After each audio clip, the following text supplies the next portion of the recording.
প্রোপাগান্ডার বিরুদ্ধে জাতীয়তাবাদী শক্তির এই তিনটি বাহিনী, এরা রাজনৈতিক সংগঠন, আমি বাহিনী বললাম কারণ তাদের বুকের মধ্যে এখন যে আগুন জ্বলছে, এই আগুন দ্রোহের, এই আগুন আগ্রাসনের বিরুদ্ধে প্রতিরোধের, এই আগুন শুধু দুই হাতের বড় ভয় নয়, এই আগুন এই দুই হাতে হয়তো একদিন অস্ত্র নিয়ে আবার স্বাধীনতা, আবার পতাকা, আবার ভূখণ্ডকে রক্ষা করতে হবে। নানা অপপ্রচার আর অপতথ্য দিয়ে ভাসিয়ে দেওয়ার চেষ্টা করছেন, কিন্তু লাভ কি তাতে? কলকাতার নিউ মার্কেট বন্ধ, কলকাতার ডিপার্টমেন্টাল স্টোর বন্ধ, কলকাতার হাসপাতালে রুগী নাই, ক্লিনিকগুলো বন্ধ, তাতে আপনাদের আনন্দ হতে পারে। আমাদের এখানে কোনো ধরনের ভ্রুক্ষেপ নেই। ভারতে যায় মানুষ চিকিৎসা করার জন্য, টুকটাক কেনাকাটার জন্য। এটা এই কারণে যে একটি বড় দেশ, একটা ট্যুরিজম হয়, একটা বেড়ানোর সুযোগ থাকে। বাংলাদেশে আপনারা মনে করেছেন এখানে হাসপাতাল নেই? আপনারা যে সমস্ত জায়গা থেকে পড়াশোনা করেছেন, বিশেষ করে চিকিৎসা বিদ্যায় ইউরোপ, আমেরিকা, আমাদের চিকিৎসকরাও তো সেখান থেকে পড়ে আসছে। FRCS, MRCP, সেই গ্লাসগো, লন্ডন, আমেরিকা, অস্ট্রেলিয়া, বিভিন্ন জায়গা থেকে তারা পড়ে আসছে। তো চিকিৎসার তো আমাদের কোনো অভাব নেই। আমাদের মেডিকেল কলেজ অসংখ্য, সরকারি এবং বেসরকারি মিলিয়ে। ওরা মনে করেছে আমরা বোধহয় একেবারে বাস ঝাড়ের মধ্যে থাকি।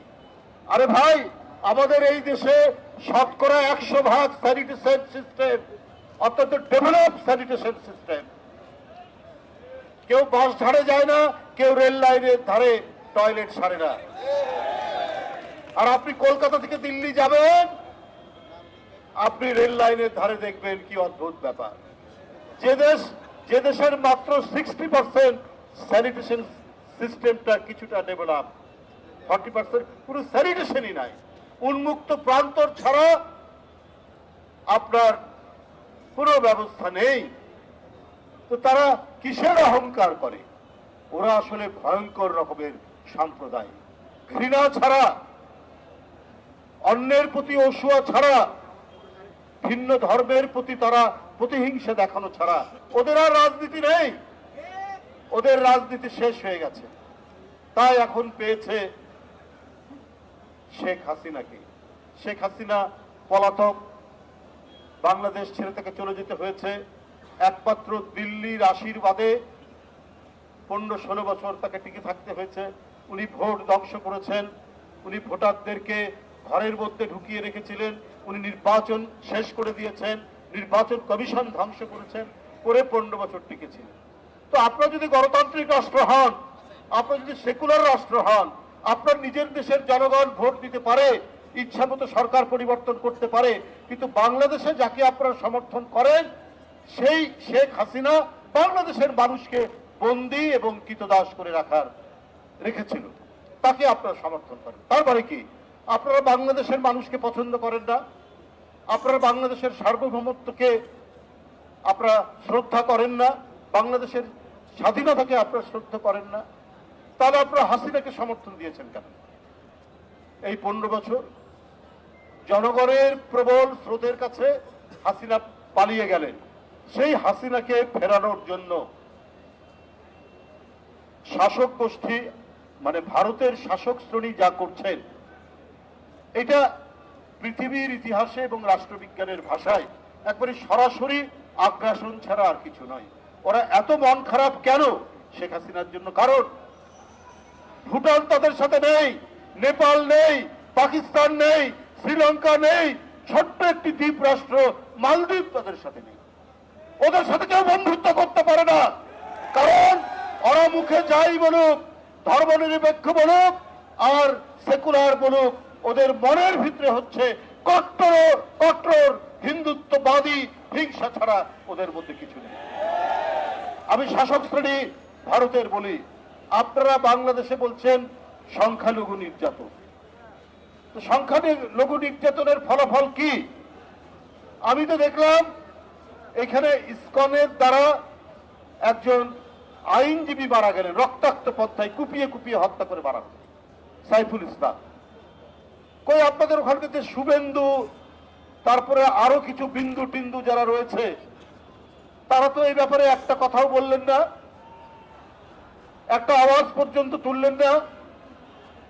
মানুষ মারা গেল তো বাংলাদেশের মানুষ, সে মুসলিম, একজন আইনজীবী, তাকে মেরে ফেলা হলো, কোনো কথা নেই। তাহলে প্রতিদিন ভারতে বাংলাদেশে সংখ্যালঘু নির্যাতন নির্যাতন, দিল্লি থেকে কলকাতা পর্যন্ত, এই যে এক ভয়ঙ্কর মিথ্যা কথার বেষ্টনী তৈরি করে গোটা বিশ্বকে বিভ্রান্ত করার যে প্রচেষ্টা চালাচ্ছেন, সেটাতে কোনো লাভ হবে না।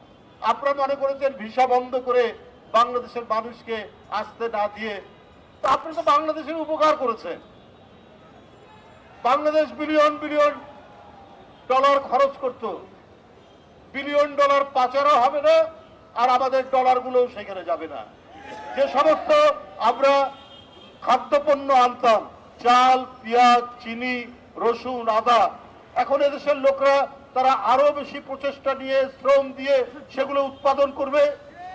আমাদের ডলার সেখানে যাবে না, আমাদের ফরেন রিজার্ভ আরো বাড়বে। এটা তো আমাদেরই লাভ হলো। আগে গ্লোবালাইজেশনের কারণে এই ঠিক আছে, যে দেশের উদ্বৃত্ত বেশি সেখান থেকে কিনে নিয়ে আসা হবে আমাদের কাছ থেকেও।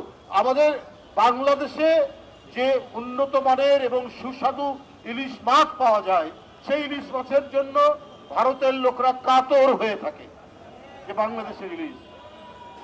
তো বাংলাদেশের ইলিশ নেন কেন? বাংলাদেশের ইলিশের জন্য আপনাদের প্রাণ একেবারে ফেটে যায়। বন্ধুরা আমার, এরা হচ্ছে অত্যন্ত, আমি আগেই বলেছি, বিদ্বেষ পরায়ণ। এরা বাংলাদেশের মানুষকে মোটেই পছন্দ করে না। আজকে যে বিদ্যমান পরিস্থিতি, আজকে যে এই যে ভিসা বন্ধ করে দেওয়া, আমাদের সীমান্ত সমস্ত কিছু বন্ধ করে দেওয়া, আমি বলেছি এটা তো আরো ভালো, কারণ আপনাদের ওখান থেকে ফেন্সিডিল আসতো, সে ফেন্সিডিল আসবে না। ইয়াবা আসতো, সেই ইয়াবা আসবে না। আপনারা এটা নানাভাবে এগুলো পাচার করতে, সেই দিক থেকে বাংলাদেশ আরো বেশি আপনার তার যে তরুণ সমাজ, যুব সমাজ আরো প্রস্ফুটিত হয়ে উঠবে। যাই হোক, আজকের এই যে তিনটি সংগঠন, যুবদল, স্বেচ্ছাসেবক দল, ছাত্র দল, এটি শান্তিপূর্ণ প্রতিবাদ। এই শান্তিপূর্ণ প্রতিবাদের পদযাত্রা অত্যন্ত সুশৃঙ্খল ভাবে থাকবে, কারণ পার্শ্ববর্তী দেশ প্রতি পদে পদে, প্রতি মুহূর্তে তারা নাশকতার বিভিন্ন প্রচেষ্টা তারা চালাবে। তাদের ঔদ্ধত্য এমন পর্যায়ে তারা চট্টগ্রামকে ভারতের অংশ বলে দাবি করবে বলেছে। এই পরিমাণ তাদের ঔদ্ধত্য গেছে। তো আমরা আমাদের মিলিত শক্তি, তারুণ্যের শক্তি নিয়ে আমরা এটাই বলবো যে ঠিক আছে, তোমরা যদি চট্টগ্রাম দাবি করবে কি কারণে, তোমরা যদি ওইটা দাবি করতে পারো, তাহলে আমরাও দাবি করব আমাদের নবাব সিরাজউদ্দৌলার বাংলা, বিহার, উড়িষ্যা ফেরত দাও আমাদেরকে ওইটা ফেরত দিতে হবে। আমরা ওইটার জন্য দাবি করছি। এই সমস্ত ফাঁপা এবং ফাঁকা আওয়াজ দিয়ে কিছু হবে না। আমরা একেবারে নিরালম্ব নই, অবলম্বনহীন নই। আমরা বাংলাদেশের মানুষ, আমরাও সর্বোচ্চ প্রযুক্তি ব্যবহার করতে জানি। আমরা আমাদের দেশকে রক্ষা করার জন্য আকাশ, পাতাল, ভূমি, পানি, প্রত্যেকটি জায়গায় আমাদের যে শক্তি, আমাদের যে সশস্ত্র বাহিনীর, আইনসঙ্গত বাহিনীর যে শক্তি, সেই শক্তিও কিন্তু কম নয়।